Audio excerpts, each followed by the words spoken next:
क्या आपने कभी किसी फास्ट फूड रेस्टोरेंट पर काम किया है? मैंने नहीं किया, लेकिन मेरा एक दोस्त KFC में काम करता था। वो फ्रंट बूथ में ऑर्डर लेने का काम करता था, इसलिए हर वीकेंड में और मेरे कुछ फ्रेंड्स अपने उस फ्रेंड को सपोर्ट करने के लिए KFC में जाते थे। यह KFC कुछ सालों से वही था, इसलिए जब हमारा दोस्त जैक वहां काम नहीं भी करता था, तब भी हम इस फास्ट फूड रेस्टोरेंट में कुछ न कुछ खाने के लिए जाते थे। वैसे हम जैक को छोड़कर किसी भी वर्कर को नहीं जानते थे। एक दिन अपनी शिफ्ट के बाद जैक सीधे मेरे घर आया, जहां हम लड़के साथ में रात बिता रहे थे। वह अपने साथ कुछ बर्गर्स, फ्राइज, कोक और कुछ बाकी फूड लाया था। मेरा एक दोस्त जॉश अपने मैकेनिक शॉप से जैक से पहले ही आ गया था। वह काफी भूखा था, इसलिए उसने सबसे पहले खाना शुरू किया। जैसे ही उसने एक बाइट ली, उसने एक अजीब चेहरा बनाया। हे जैक, बर्गर का स्वाद इतना अलग क्यों है यार? मीट पुराना है या कुछ और कारण है क्या? ऐसा तो नहीं है, मैंने ऑर्डर देने से ठीक पहले शेफ को फ्रेश मीट का एक बैग खोलते देखा था। सच में? फिर तो ये अच्छा है, तुम सब भी ट्राई करो। हम सभी ने बर्गर खाया और हाँ, सच में उस मीट का स्वाद कुछ अलग था। उससे खराब तो नहीं कह सकते, लेकिन थोड़ा ज्यादा चबाना पड़ रहा था। फिर भी हम लड़कों को स्वाद से ज्यादा कुछ फर्क नहीं पड़ता है, और हमने सब खा लिया और वीडियो गेम खेलने लग गए। कुछ दिनों बाद जब हम KFC गए तो रेस्टोरेंट के बाहर पुलिस की कार खड़ी थी और सभी वर्कर्स से पुलिस पूछताछ कर रही थी। हमने रेस्टोरेंट में एंटर किया और ऑर्डर काउंटर पर सिर्फ एक लड़की खड़ी थी। बाकी स्टाफ पुलिस से बात कर रही थी। तो मैंने उस लड़की से पूछा कि मामला क्या है और वहां पुलिस क्यों आई है। उसने मुझे बताया कि शेफ की वाइफ एक वीक से लापता है। मारियो की वाइफ की बहन ने रिपोर्ट की है और पुलिस यहाँ इन्वेस्टिगेशन के लिए आई थी। वो हमसे उस शेफ के बारे में बात करना चाहते थे जिसकी वाइफ गायब हुई थी। उस रात हम अपने एक दोस्त के बैकयार्ड में कुकिंग कर रहे थे और जैक अपनी शिफ्ट के बाद वहां पहुंचा। हे जैक, वह सब क्या था? तुम्हारे रेस्टोरेंट में पुलिस क्यों आई थी? रेस्टोरेंट में मारियो नाम का एक शेफ है। वह असलियत में भी मारियो जैसा ही लगता है। उसकी जंगली बड़ी मूंछें हैं और स्टाइल भी ऐसा ही है। वह थोड़ा अजीब है और वो कभी भी किसी से ज्यादा बात नहीं करता, बस अपना काम करता है और चला जाता है। बाकी वर्कर से भी वो सिर्फ उतनी ही बातें करता है जितनी जरूरत होती है। हम सभी ने सोचा कि वह सबसे अकेले रहना पसंद करता है, इसलिए हमने भी उससे दूरी बना ली। और पिछले हफ्ते वह लगातार 3 दिन तक काम पर नहीं आया। तो हमारे मैनेजर ने उससे कांटेक्ट करने की कोशिश की, लेकिन बात नहीं हो पाई। जब वह चौथे दिन आया तो हमेशा की तरह काम पर लग गया। उसने अपनी वाइफ के गायब होने की कोई बात नहीं की। मैनेजर और हम सबको वो नॉर्मल लगा।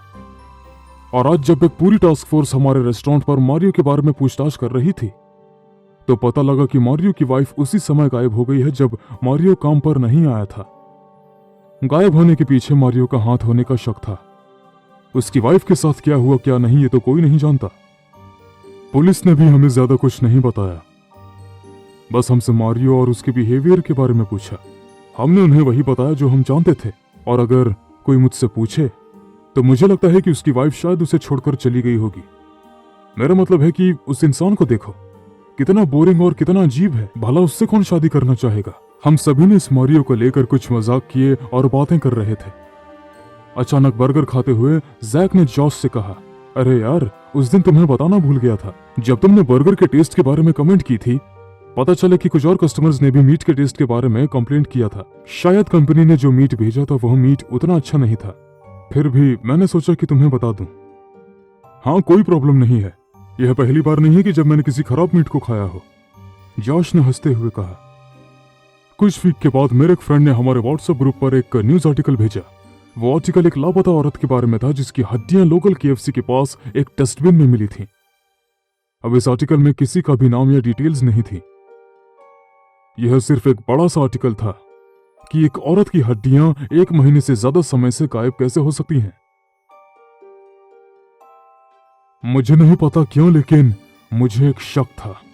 उस आर्टिकल को पढ़ने के बाद मेरे माइंड में कुछ बातें आने लगी थी, इसलिए आगे की न्यूज का वेट करने के बजाय मैंने जैक को फोन किया। हे, कैसे हो तुम? हाय जैक, क्या तुम्हारे पास बात करने के लिए कुछ टाइम है? हाँ यार, बोलो क्या हुआ?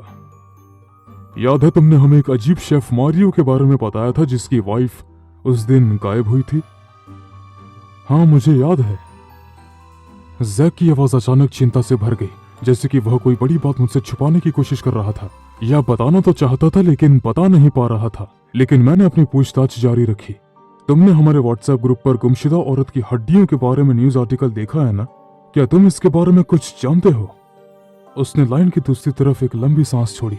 तभी मुझे लगा कि वह मुझे कुछ बताने वाला था। तुम्हें याद है जब मैं KFC से बर्गर लेकर आया था और जॉश ने कहा कि मीट का टेस्ट अजीब था? हाँ यार, लेकिन उसका क्या? हाँ, तो पुलिस वाले KFC में 2 बार आए थे और एक बार वे कुत्ते के साथ आए और तभी उन्हें हड्डियां मिली। लेकिन सबसे डरावनी चीज बाद में हुई। पुलिस को शक था कि इस सब के पीछे मारियो है, लेकिन उनके पास कोई सुराग नहीं था कि वो इन सब के बारे में कैसे पता लगाए।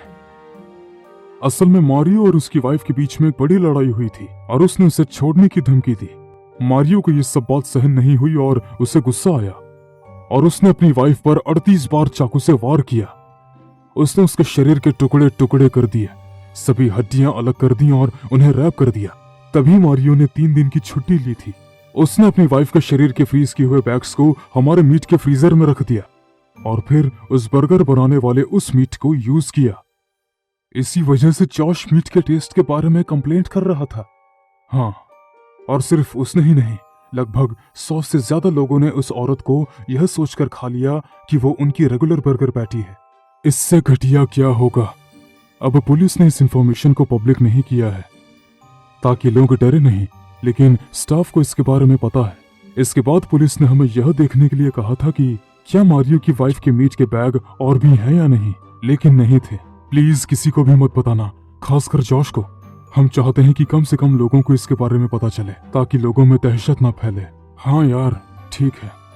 बाद में उस महीने पूरी स्टोरी पब्लिक हो गई और मारियो को मर्डर और बाकी आरोपों का दोषी ठहराया गया। लेकिन अब मैं हर बार KFC या किसी दूसरे फास्ट फूड रेस्टोरेंट में जाता हूँ तो मैं सिर्फ इसके बारे में सोचता हूँ कि क्या वो मीट चिकन का है या बीफ है, या मुझे कोई इंसान खिलाया जा रहा है।